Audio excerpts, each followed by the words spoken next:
Question is, if you could tell teenagers of America today one thing, whether it be advice or something of support, what would it be? I would say, act like it's raining every day and wear your rubbers.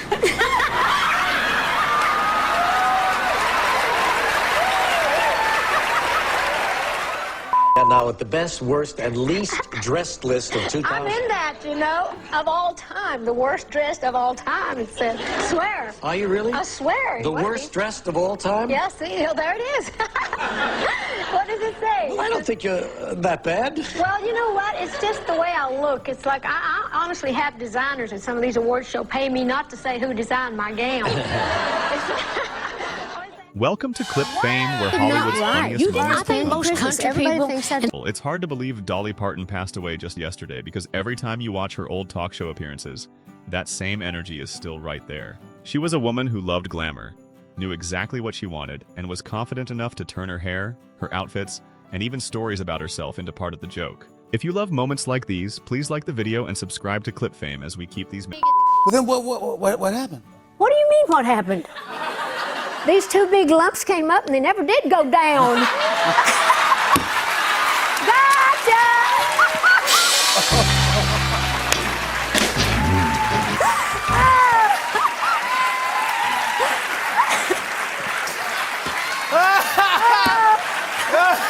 Oh my God!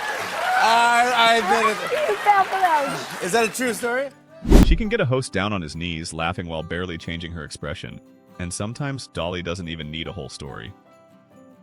A few seconds on Letterman are more than enough to crack up the entire room. The #1 Dolly Parton pet peeve.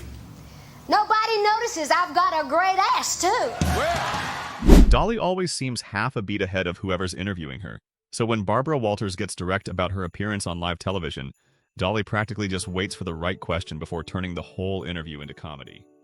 Dolly, where I come from, would I have called you a hillbilly? If you had of, it would have been something very natural, but I would have probably kicked your shins or something. I can't show you here right on television. I'll take your word for it. I get asked that. What do you say when Johnny Carson asks why it took you more than 14 years to finally come on his show? For Dolly, the answer was so simple Johnny could only laugh. Mostly because you didn't ask me. How are you? I'm fine. We've never met before, but I've seen you and I've heard you on the radio all the time. How come you haven't been with us in 14 and a half years? Well, mostly because you didn't ask me. Oh, come on. On Elvis Duran and The Morning Show, Dolly tells the story of secretly entering a Dolly Parton lookalike contest in Hollywood. And the funniest part is how casually she admits she lost at being herself. Like it's something she's almost proud of. And nobody applauded. It was like a little trickle. And that was probably David, my hairdresser. But we laughed so hard. So I always told the story that I entered a Dolly lookalike contest and lost. This is where you really see just how comfortable Dolly is with her own image. She even jokes that she doesn't care what the drag queens are dragging, as long as they drag it to her show. Well, I get a kick out of those drag queens. You're right, I'm little anyhow. And even with my high heels, I'm still little. But these guys, when they get dressed up, they're already, 6 feet tall. And then they put on those high heels, and it's like but it's funny. People always say, I can't believe you talk about the drag queens. I said, look, I don't care what they're dragging, as long as they drag it to my show. And as long as they're loving me. One reason so many people love Dolly is that she's never tried to squeeze herself into anybody else's mold. From her personality to the way she dresses, she's always believed that more is more. And somehow, all that extra became exactly what made her unforgettable. Well, I know that I always like to wear a lot of makeup. More than probably I should wear, but I think more is more, and whoever made up that less is more is full of it.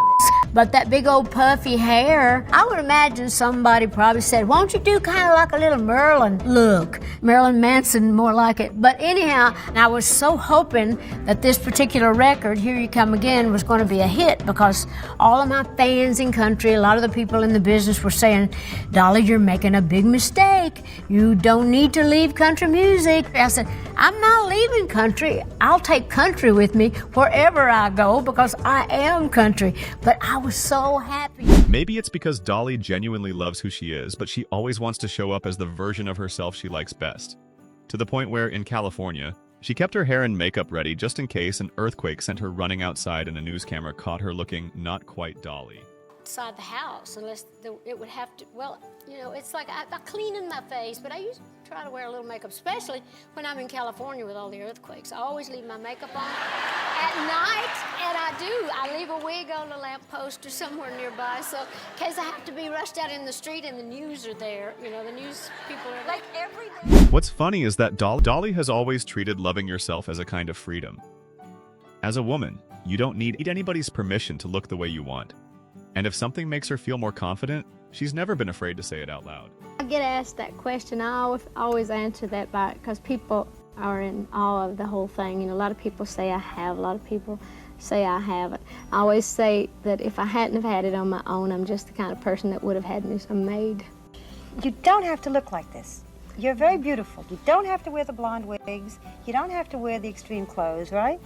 No, it's certainly a choice. I don't like to be like everybody else. I've often made this statement that I would never stoop so low as to be fashionable. That's the easiest thing in the world to do. So I just decided that I would do something that would at least get the attention. Once they got past the shock of the ridiculous way I looked and all that, then they would see there was parts of me to be appreciated. I'm very real where it counts, and that's inside, and as far as my outlook on life and the way I care about people and the way I care about myself and the things that I care about.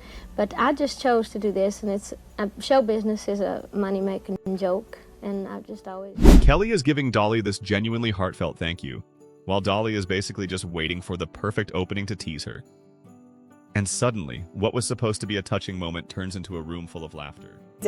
But it opens up so many doors for us to be, you know, as a little kid, I didn't think any differently. I thought a woman could speak her mind. I thought a woman could say how she was feeling, and that was okay. I thought that, and I know my mom and her generation couldn't. They didn't have that luxury. So it's just a thank you, really. Well, you've made up for it. I did. I don't know if you've heard what some. you want anytime. Oh, you should hear my next album. I made up for it. With that sweet, mischievous Tennessee voice of hers, the more Dolly tries to explain herself, the funnier it gets. Until Conan gives her one skeptical look and she finally gives in. Okay, they're big. Dolly isn't just confident. She knows exactly how to pull the person sitting across from her into the fun. A few playful lines aimed at Stallone are enough to turn a normal interview into a genuinely charming back and forth. And then when we met, it seemed to be like a real magical thing, and I just loved him. I thought he was so pretty. I thought, well, I'd at least like to spend 4 months around a good-looking hunk like that. So. If Dolly could make Stallone blush, Jimmy Fallon... Maybe some of Dolly's comic timing really did come from her family. She can casually tell... I remember once my grandpa said, you know, about me wearing my makeup and everything, and he thought I was going overboard, and he said something like, well, don't you want to go to heaven? And I said something like, yeah, but do I have to look like hell when I get there? But my mama was saying, that's sacrilege, you know, you're going... But I thought, Lord knows I'm just kidding him. Yes. You know, I think that God has to have a sense of humor. He wouldn't have created me, I don't think, you know. But I think you have to be comfortable with yourself. I think you need to make friends with yourself. Right. You need to be your own best friend. You do. And you need to like yourself better than anybody. I just mean, if you can't be all that for you, what can you be for them? Right. On The Tonight Show, Dolly talks about her huge hair like it's just another perfectly normal farm story. If your family had extra hay bales lying around, you might as well save a few and put them on your head. Well, I tell you what, working in the fields like we used to bale a lot of hay, so I saved a few bales to use for hair after. A lot to be said for getting out in the fields, I guess. Go on then. No, but really, person, and it's not anything out of disrespect. No, it's just a thing with us. We had an understanding. Well, as long as you get along, that's the main thing. Oh, we get along just fine because we have nothing to argue about. We don't know nothing about each other. You know, you may have stumbled upon the clue, the theory to a happy marriage. Don't ever learn anything about each other. Don't watch each other. Don't care what anybody does. I think that's not a bad move. But it is true, we get along. Even when Dolly talks about dieting, she refuses to make it sound serious. The longer she describes it, the less it sounds like a weight loss plan and the more it sounds like a survival challenge. I'm like you. No, I've always had a problem with my weight too. Up and down. I love to eat. I've been up and down. I've been every size in the world. And a long time ago, it was getting me depressed. I didn't like it. So I was, you try everything to lose weight. And I had got on some kind of crazy old diet, like a liquid protein. You just drink an ounce of something that's ground up horse hooves or something. I don't know, or monkey pee or something. I don't know what it was. But it was This will make you slimmer. It was just, But I said, well, okay. So I always accuse her of just eating twigs and sticks and grass. But I love it. Well, it is. In fact, we just did a big celebration up there, and I came out of the cake when I first opened it 40 years ago. I came out of the cake in a white dress. I'm a little older now, so this time I walked out of the cake. I don't think I need to be climbing up there and then climbing out of a cake and doing all, but it was. Looking back at these moments, it's clear that Dolly Parton wasn't only unforgettable because of her music, but because she could turn almost any conversation into something genuinely funny. Her passing on August 25 leaves a truly enormous void, but at least her stories, her quick wit, and that unmistakable energy will always be with us. Our deepest condolences go out to her family, friends, and everyone who loved her. If you'd like to help us keep moments like these alive, please leave a like and subscribe to the channel. Rest in peace, Dolly.